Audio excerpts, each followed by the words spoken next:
Hey there, pop-up GenCon. My name is David, and I'm going to be showing you how to play Gravwell. This is the second edition of the game, and the premise is that you and all these other ships have fallen into a black hole.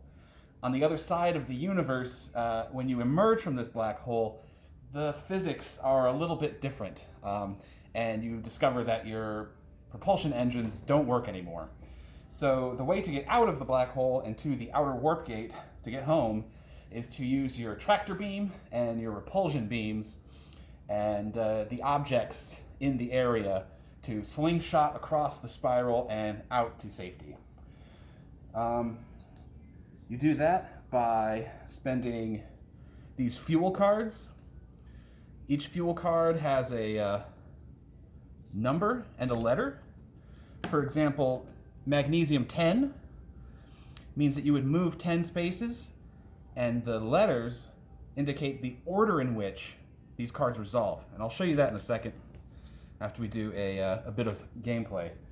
You're also going to get 6 ships. The models look pretty nice. Here's the red one. I believe in the back of the book they call this one the Champion. All the ships have different names and write-ups for them in the back. Oh, excuse me. The red one is called Gracie. This one is the Champion. Now, each ship also has specific powers that go with it. So every ship has an emergency stop so that you can not move if that's the best move. And then each ship also has 3 special powers that come with it. These are charged up and usable after you do a certain thing on the board, like land on the Merton cloud or a debris field. And when they're charged up, you flip them over, and then you can spend the card on the bottom here and flip it back over to charge it up again later. Besides the ships, you also get 2 pieces of space debris. Those go here and here, as well as a round tracker. Now, the game is played in a total of 6 rounds. At the end of the 6th round, if no one's made it to the outer warp gate, the person who's furthest ahead wins. So you place that here at the start. And then each player is dealt 6 cards, and then the game proceeds from there. In between rounds, you do what's called mining, and that is how you get new cards into your hand. In the second edition of the game, of course, they added these special abilities beyond the emergency stop cards, but they also added cards for 5 and 6 players, and they all have this little marker here on the bottom. See, and so for this purpose, we're not going to use these cards. We're just going to use the regular cards. Let's put 3 of the ships here in the middle. We'll do like a mock 3-player game. So you shuffle up. Everyone is dealt 6 cards.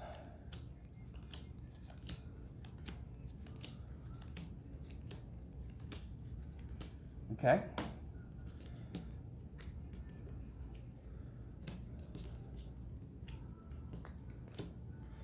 So now you look at your hand, and you see I have the 3 different colored cards here.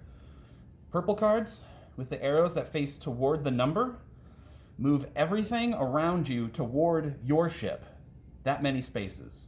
Your ship doesn't move, but every other object on the board, including the space debris and other ships, all move toward you at that amount. There are special abilities that allow you to increase or decrease or ignore these kinds of cards, so they're very important and they're a little rare. Red cards, those are repulsion cards.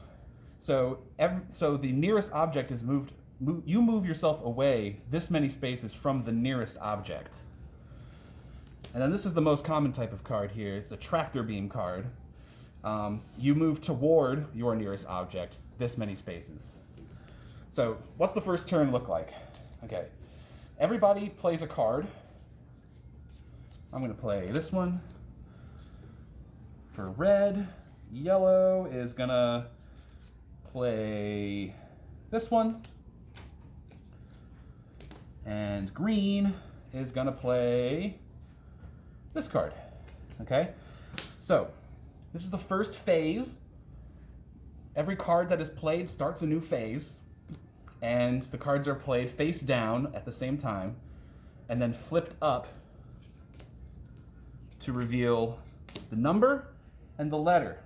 So I've got a 10 magnesium, I've got a 7 vanadium. They use elements to name these things, and I can't quite read it, but it's a 7 with the letter V, and then a 5 with GA. So the order of resolution is going to be green, because they played the G card, and then it's going to be red, alphabetically, and then yellow.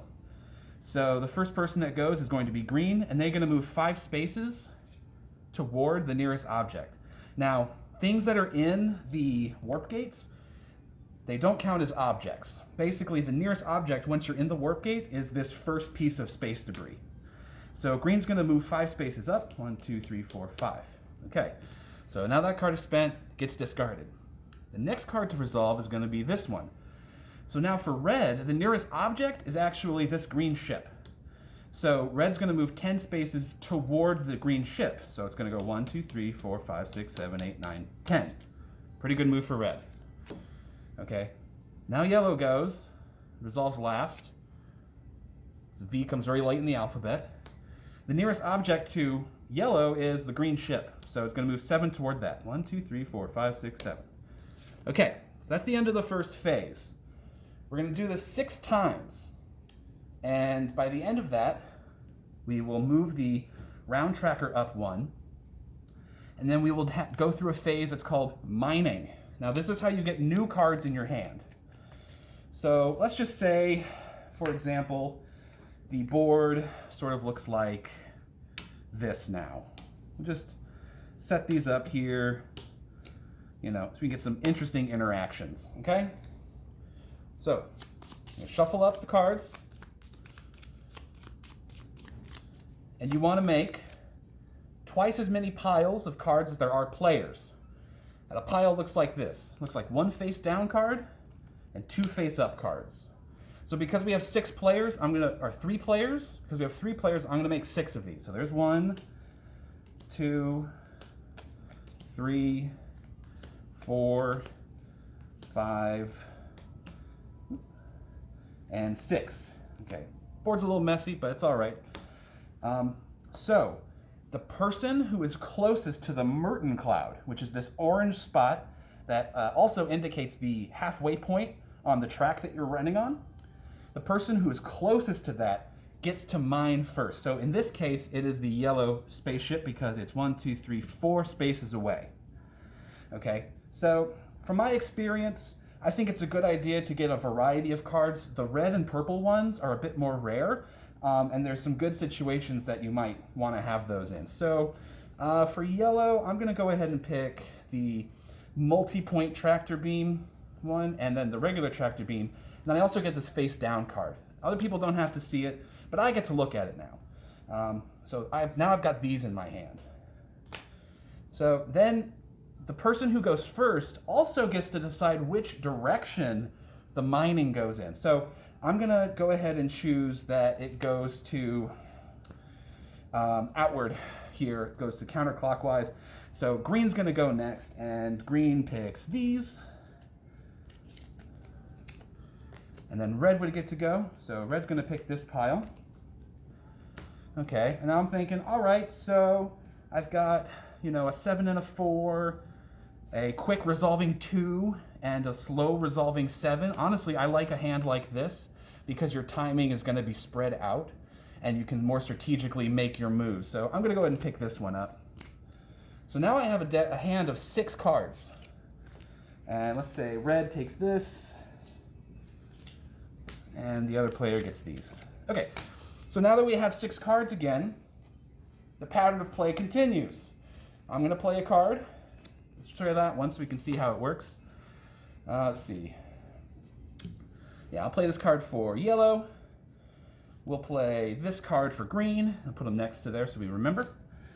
And let's go ahead and play this card for red. Okay? So, again, the cards have all been played, and then the cards are turned up at the same time. We resolve them alphabetically, So the first person to go is going to be green. Green played a repulsion beam, meaning that it's going to move 2 spaces away from the nearest object. Because yellow is the nearest object here, it's going to move 2 away from yellow, putting them closer to the outer warp gate. Yellow played this card. This card is a multi-point tractor beam, again, meaning everything, all objects on the board, move toward your ship. Your ship does not move when you play this card. So, green is going to move back 2. This piece of space junk is going to move 2 toward your ship. And the red ship is also going to move 2 toward the yellow ship. Okay? Now it's the red